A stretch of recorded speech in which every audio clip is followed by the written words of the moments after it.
Hey, this is Nell Tharp. I'm going to do a quick simulation today on closing the uterus and the fascia during a C-section. This was requested by someone.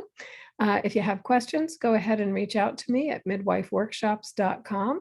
And otherwise, enjoy the show. I'm going to switch now to my other view, and it'll take us a second to get set up. So thanks for your patience. There we go.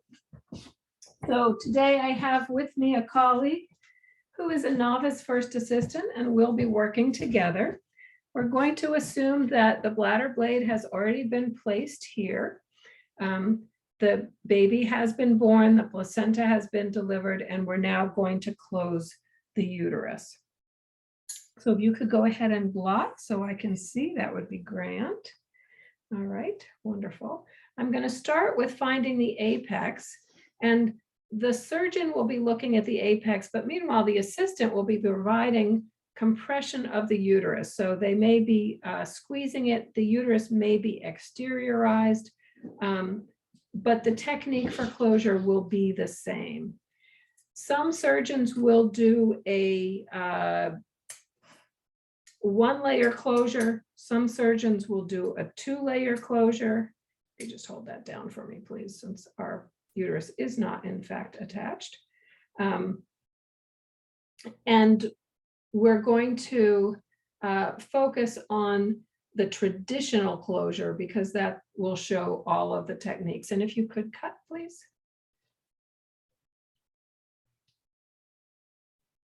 Great. And next time, leave it a little bit longer. Because this is a critical stitch, we like to have the tail be at least 1 centimeter or 1.5 centimeters long. All right. So thank you. And so I'm going to grab, if you could follow the suture here, that would be great. There. I'm going to grab one side, lift. See if I can get my hands to do what I want. The other side, and if you could lock and blot, please, before the next stitch.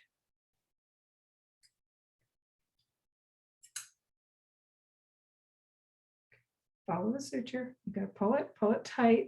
And so you don't want to pull it straight up. You know, pull it off. See how that snugs it down so it stays tight. So go ahead and blot the whole line because it will all be bleeding. All right. And if you can hold the uterus with that hand and then curl your thumb and finger to hold the suture. So grab the uterus with like this. That's it. So you want to grab it kind of with the cupping here, but then use your finger and thumb to hold the suture. That sometimes will work. Everybody's going to have a slightly different way of doing this. So I'm going to go ahead and do one side and then the other. This has Velcro, so it'll come together easier.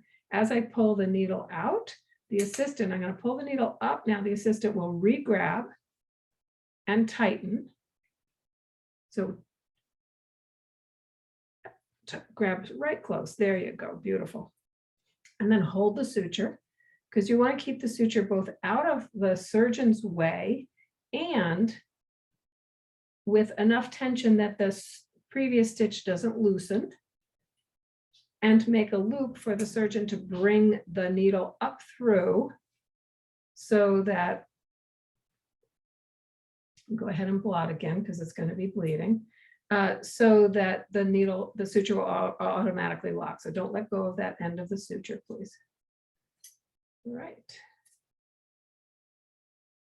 And we're going to lock that. There we go. Perfect. That's beautiful. Right, we're almost there. And some surgeons will leave that first suture long so that they have the apex clearly. So give that a little pull. See how those stitches are not really quite tight? And the reason that we do a locking stitch here, so I'm going to pull these a little snugger, is that the locking stitch will provide greater hemostasis. So we want these stitches to really be pulled quite snugly. And that's what will help diminish the blood loss. If you could go ahead and follow this suture again. Great. Didn't mean to pull it out of your hand. All right. And thank you. Okay, and we need to flip that over the needle. There we go. Beautiful. And we should see significant diminishment of bleeding at this point because the uterine muscle has been closed. Those longitudinal muscle fibers can now contract. And I'm not going to lock this one because I'm going to use it to tie an instrument tie. Most of the time, the surgeons will have a long enough suture that they can do a hand tie here. Hand ties are typically preferred, but this was not a long suture, so we'll go with this. Now, some surgeons, if you could cut this for me, please, just the long end is fine. Long or short? About a centimeter, centimeter and a half. Okay, good, thank you. Some surgeons will do a second layer. It's called an imbricating layer.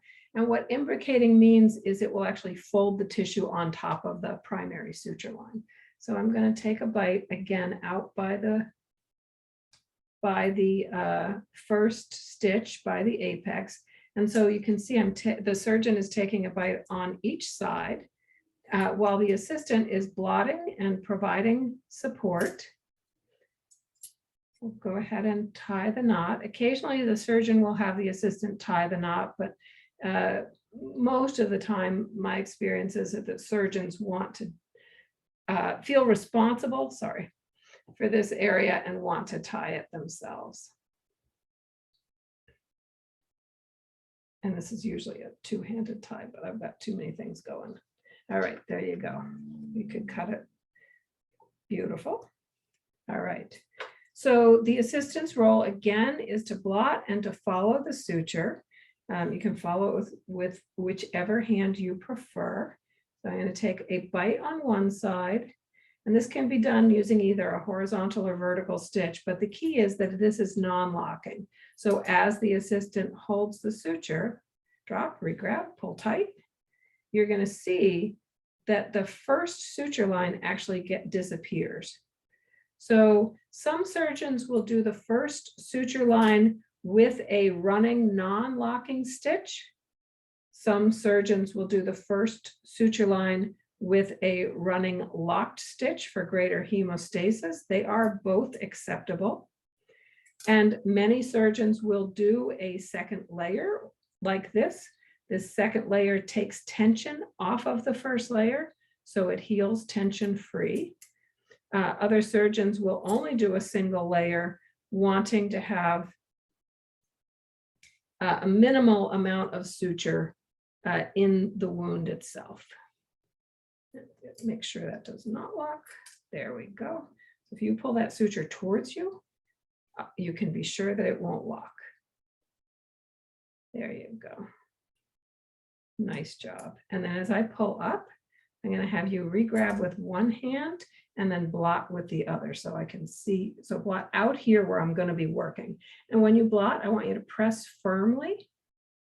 So just hold it. Don't go quick. Do one slow and then remove. And what that will do is it will put the blood vessels into spasm so that I actually won't have as much bleeding for a period of time. And that will let me put this next stitch in more easily. Beautiful.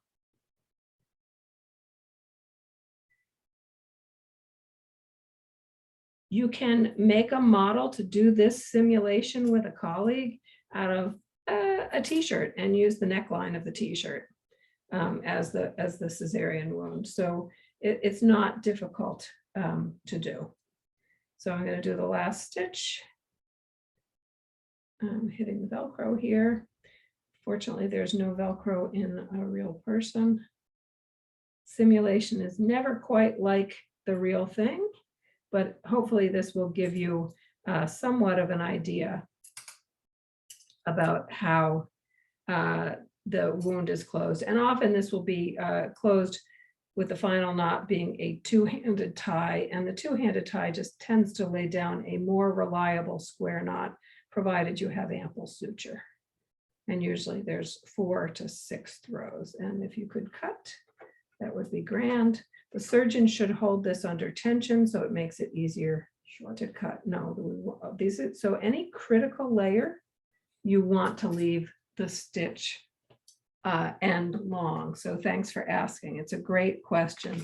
And often the surgeons don't think to provide directions, so don't hesitate to ask questions so that you are doing what they want, because once you cut it short, you're not able to cut it long after that.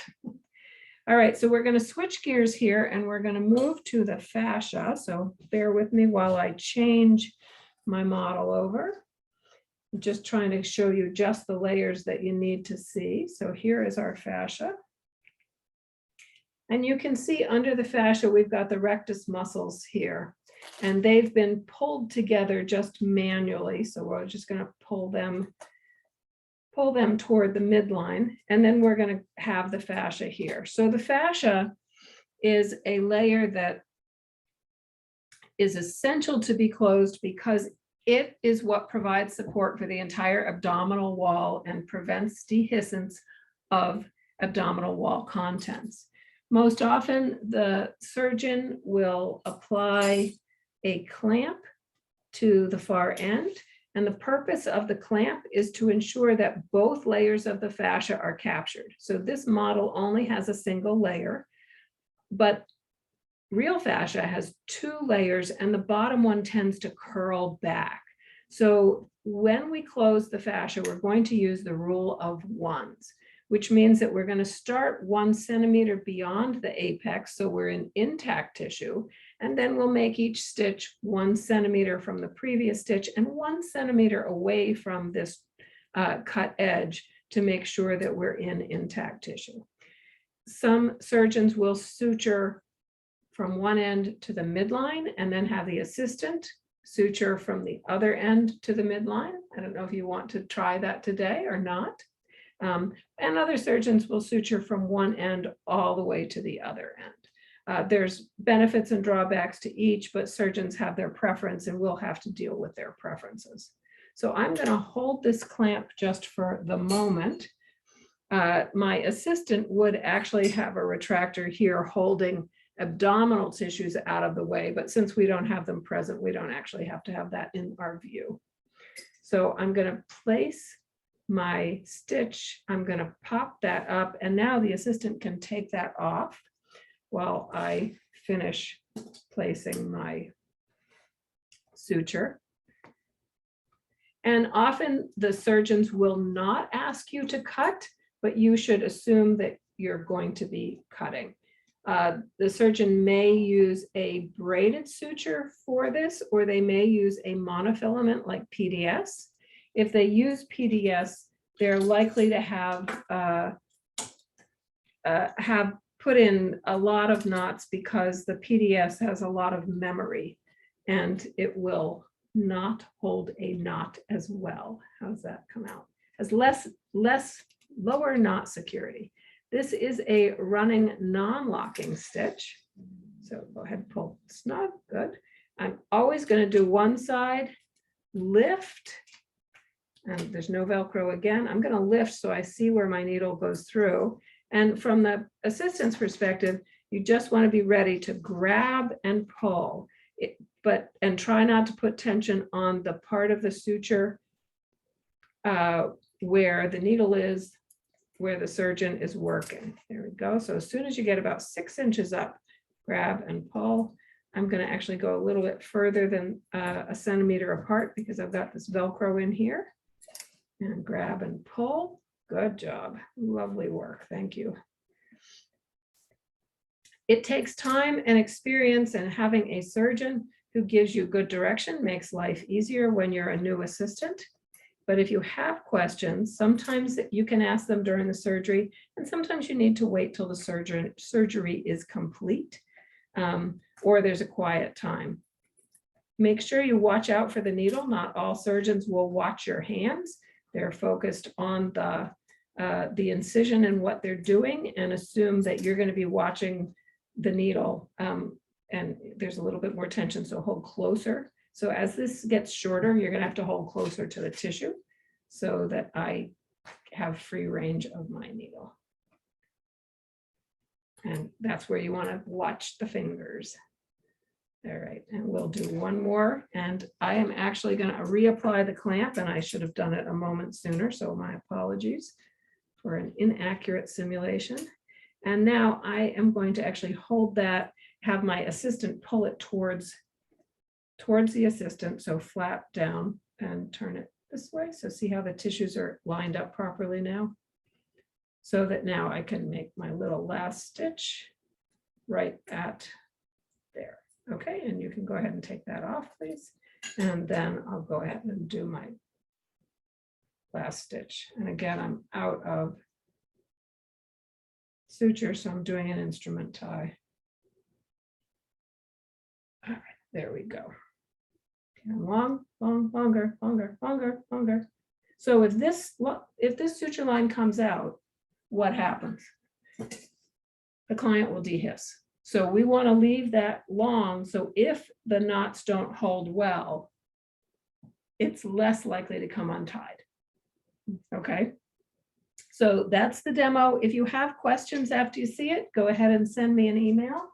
And happy suturing, happy following, and hope it all goes well.